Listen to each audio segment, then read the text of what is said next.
Do you get asked to write letters of recommendation for our trainees? If not, you will.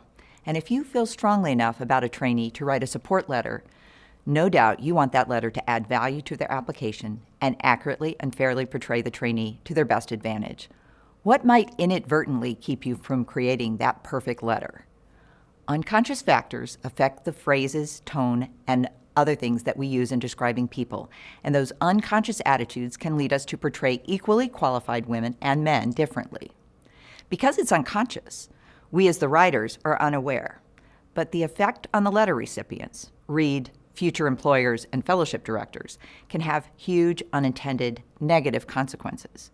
We can avoid this with a little conscious and consistent application of good letter writing technique. Hi, I'm Dr. Sharon Hayes. I'm a cardiologist and director of Mayo Clinic's Office of Diversity and Inclusion. Numerous studies have shown that people use different words, tone, and content depending on the subject's gender. Men get described more often as leaders and researchers, while the term aggressive and temperamental are almost exclusively reserved for women.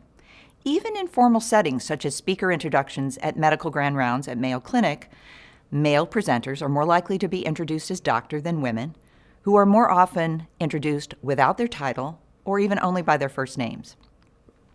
Words are powerful. When descriptions vary by gender, they can trigger unconscious opinions in the letter reader and reinforce gender stereotypes about women's roles, or lack thereof, in medicine and in leadership. Unconscious gender bias contributes to disparities in academic advancement and is a significant challenge for women in the workplace. With nearly half of all of our trainees being women, it's our responsibility to make sure we don't inadvertently perpetuate gender biases through our letters, as it can disadvantage the very women we are supporting. And since our letters are crucial for our trainees to get an interview. So what are some of the pitfalls we need to watch out for? In studies of letters of recommendation for physicians, women's letters compared to men's were significantly shorter and 4 times less likely to specifically mention the applicant's publications and research compared to men's.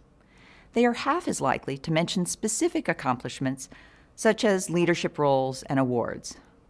They tend to raise more doubts in women by focusing on effort, describing as hardworking, dependable, and personality traits like delightful, rather than ability, skilled, and dependent, and used fewer superlatives such as best and excellent.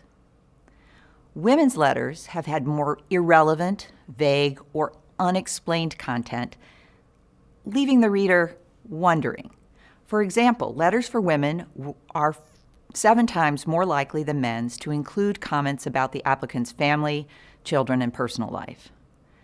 Letters often reinforce gender stereotypes. Women's letters more often have descriptors such as caring, helpful, and compassionate, whereas words such as successful and accomplished are more likely in letters for men. Now, these are all positive traits, but they also reinforce gender stereotypes.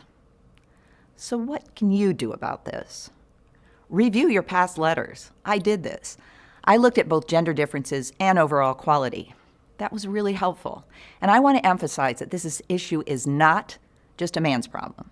Both male and female letter writers are affected, largely because we have all been influenced by that same culture of medicine.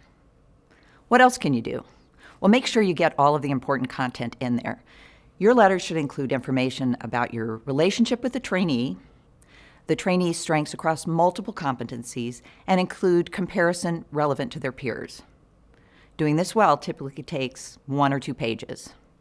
Be specific about skills, accomplishments, background, and abilities. Don't use vague terms or allusions.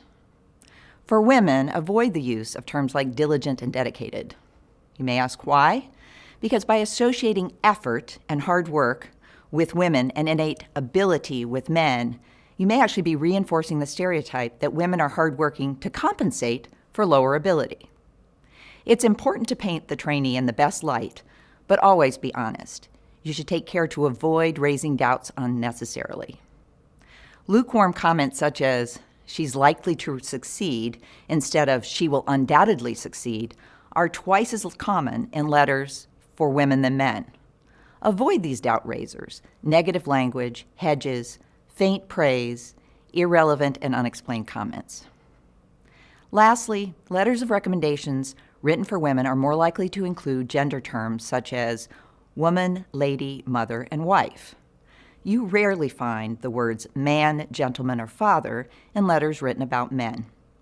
So avoid phrases such as, she is an extremely intelligent young lady. So to summarize, here are 5 steps to write great letters and avoid reinforcing gender bias. 1. Be comprehensive. Include leadership roles, research, publications, and other important content in all letters, regardless of gender. 2. Emphasize accomplishments rather than effort. Where appropriate, use terms such as successful, excellent, accomplished, skilled, knowledgeable, research, insightful, independent. 3. Keep it professional. Use formal titles such as doctor and chief resident and surnames instead of first names for both men and women. 4. Avoid the irrelevant. Don't mention personal life and other information that's irrelevant to their future role. And 5. Don't reinforce gender stereotypes with your words. Check yourself. Writing great and helpful letters of recommendation is a privilege and a professional duty. Use these tips to make yours the best they can be.